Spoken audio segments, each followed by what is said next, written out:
최근 일주일 미국 경제가 또 한 번 중요한 갈림길에 서 있습니다. 연준은 이번 주에 올해 세 번째 금리 인하를 앞두고 있고 공식 고용 지표는 멈춰 있는데 민간 데이터는 일자리가 줄고 있다는 신호를 보내고 있습니다. 오늘 영상에서는 이 한 주를 금리, 일자리, 증시, 소비 네 가지 키워드로 딱 5분 안에 정리해 보겠습니다. 첫 번째는 연준의 12월 회의입니다.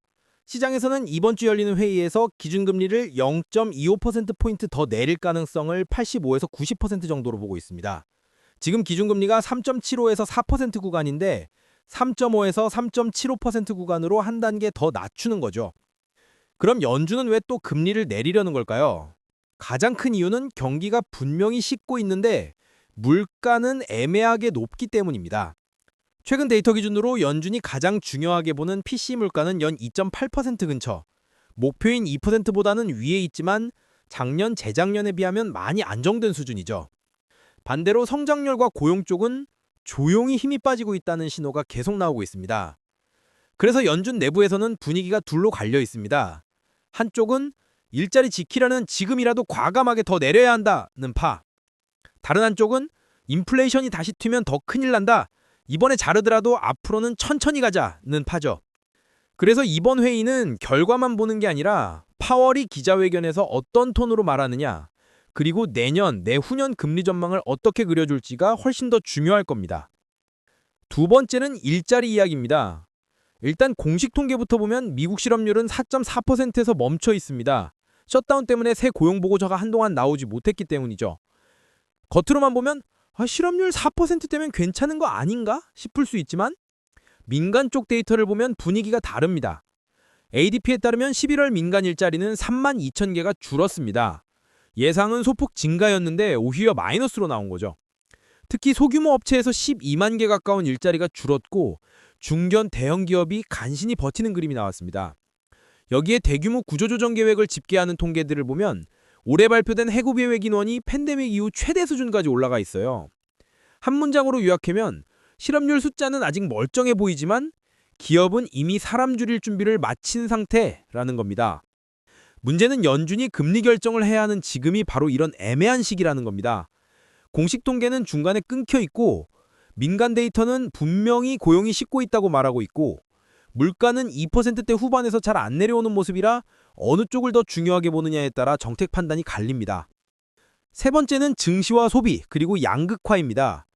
지난주 미국 증시는 S&P 500과 나스닥이 모두 소폭 상승하면서 연준이 이번에 자르면 연말까지 한 번 더 밀어줄 수도 있다는 기대가 살아있고 기술주와 금, 은 같은 원자재 가격도 금리 인하와 유동성 기대를 반영하면서 강하게 움직였습니다. 그런데 이게 모든 미국인에게 좋은 뉴스는 아닙니다.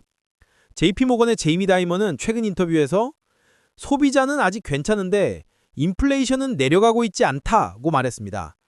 실제 물가 지표를 보면 PCE 물가 2.8%, CPI 3% 정도로 숫자는 안정된 것 같지만 체감은 여전히 비싸다는 쪽이 훨씬 많습니다. 한쪽에서는 주식, 부동산, 럭셔리 소비가 크리스마스 보너스 파티처럼 불타고 있고 다른 한쪽에서는 식료품, 렌트, 의료비 때문에 푸드뱅크 줄이 길어지는 K자연 경제가 더 심해지고 있습니다. 자산을 많이 가진 쪽은 금리 인하와 증시 랠리의 수혜를 더 크게 받고 있고 그렇지 않은 쪽은 생활비 때문에 더 숨이 차지는 상황인 거죠. 정리해보면 이번 주 미국 경제는 금리는 한 번 더 내릴 준비를 하고 있고 일자리는 겉으로 버티지만 안에선 서서히 힘이 빠지면서 증시는 산타 랠리를 기대하지만 생활비와 양극화는 여전히 사람들을 누르고 있다 이렇게 볼 수 있습니다. 그럼 이런 상황에서 주식이랑 코인은 어떻게 보는 게 좋을까요? 먼저 주식은 금리가 내려가는 건 분명 호재인데 그 이유가 경기가 좋아서 내리는 게 아니라 경기가 식어서 내리는 거라는 점을 꼭 기억해야 합니다. 그래서 단기적으로는 연말까지 산타 랠리가 한 번 더 나올 수 있지만 실적이 안 따라오는 종목은 다시 되돌릴 수 있습니다. 실제로 투자할 때는 무리한 풀베팅이나 레버리지를 피하고 미국이든 한국이든 현금 흐름이 안정되는 기업 위주와 분할 매수로 접근하는 게 이런 구간에서는 그나마 리스크를 줄이는 방법입니다. 코인은 더 간단합니다.